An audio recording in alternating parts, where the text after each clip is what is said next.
Alright guys, Bismillahirrahmanirrahim. So, as you guys can see in these videos, I am throwing 3 different balls on the same pattern at the same time. So in the same exact rotation, I would throw the Motiv Jackal Onyx one shot, and then the Phase AI the next shot, and then the Tour Dynamics as well. All 3 of those balls are completely different. The Jackal Onyx is a solid, very strong ASIM. The Phase AI is a symmetrical pearl. And then the Tour Dynamics is a solid, low diff, asymmetric ball as well, kind of like a benchmarky kind of ball. Bowling on a typical house shot, but pretty burnt up, just finished league, and we decided to throw this comparison because I wanted to figure out my arsenal, figure out where I could play different balls and kind of how they fit in my lineup. Now the problem is I was trying to find a difference, but I couldn't find a difference, a big enough difference really, between all 3 of these balls. And it got me thinking, do you really need more than one ball if you're just a typical league bowler and you only bowl, generally speaking, on a house shot? Now of course on a sport shot, on tournaments, it's gonna differ. You're gonna probably throw different balls and have a different use case for different balls, and that makes sense. But on average, for a league bowler, do you really need more than one ball? So when I was recording this video, I was looking back on kind of where I was throwing it. And by the way, as you guys can see, I hit a 280 this game.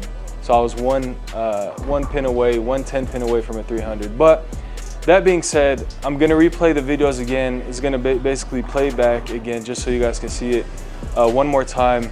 But when I was editing the video, I was looking back to where the ball was landing, where my foot was, where the ball was at the arrows, kind of where the break points were for each throw and each ball.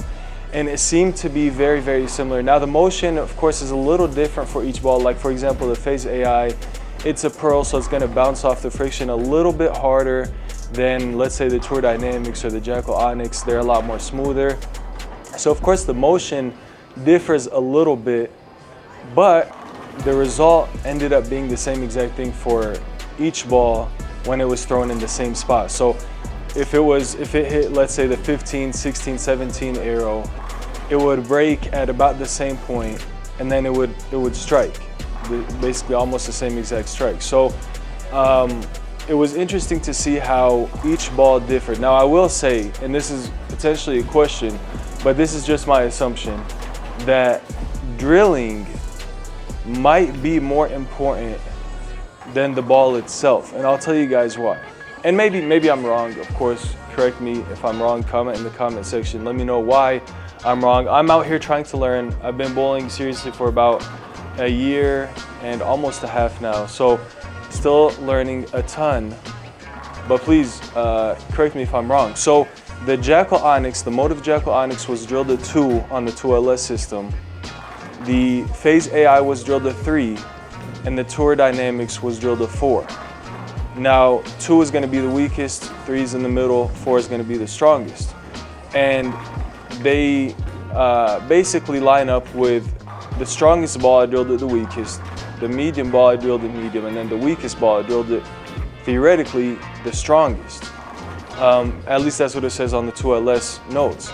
So is it a problem with, or not really a problem, but is it a situation that since the strongest ball was drilled the weakest and the weakest ball was drilled the strongest, they almost even out or equal out? And if that's the case, is it worth my time to get a ball like a weaker ball, like let's say a Tour Dynamics? If I got another Tour Dynamics and drilled it at 2 and compared it to the Jackal Onyx that's also drilled at 2, would I see a bigger difference in ball reaction on a typical house shot than I see in these clips that I see right now? So I'm hoping you guys could answer this question. My assumption right now is, honestly, ball does not matter. You could pick whatever ball you want as long as it's one good ball, and you could drill it in some way and it's gonna do good on a typical house shot. It's gonna give you the same motion on a typical house shot that any other ball would be drilled if it was drilled in a different way. So if you get the numbers to line up, like I'm saying, if you have a Jackal Onyx and you drill it weak versus a Tour Dynamics, you drill it strong, it's gonna give you the same results. So that's my assumption right now based off what I'm seeing in the clips. And I'm wondering if all these balls are just marketing hype, because I'm assuming most people are just league bowlers. They're not professionals. They're not bowling on the PBA tour. They're not bowling on sport shots all the time.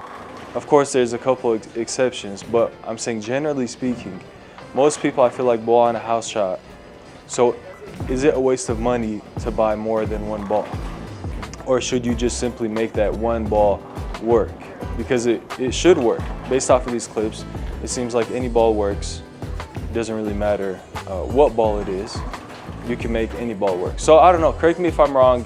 Maybe I'm bugging out, I'm not really too sure. But anyways, I hope you guys enjoyed this video. I don't wanna cause too much chaos. I know it might be a controversial topic, but honestly looking for answers more than anything, and to let me know, if I'm wrong, if I'm mistaking in some way. And also it would be beneficial for other people who are getting into bowling to understand ball motion, different balls, different cover stocks, different cores, different drilling, layouts, how they affect ball motion, and why, if you guys disagree with me, why they need more than one ball if they just bowl lead. Anyways, I hope you guys enjoyed the video. Don't forget to drop a like, hit the subscribe button for more bowling videos. I've got my garage gym setup coming up soon as well, so I hope you guys stay tuned for that. I'm excited to get back into the fitness content as well. And inshallah, I'll see you guys in the next video.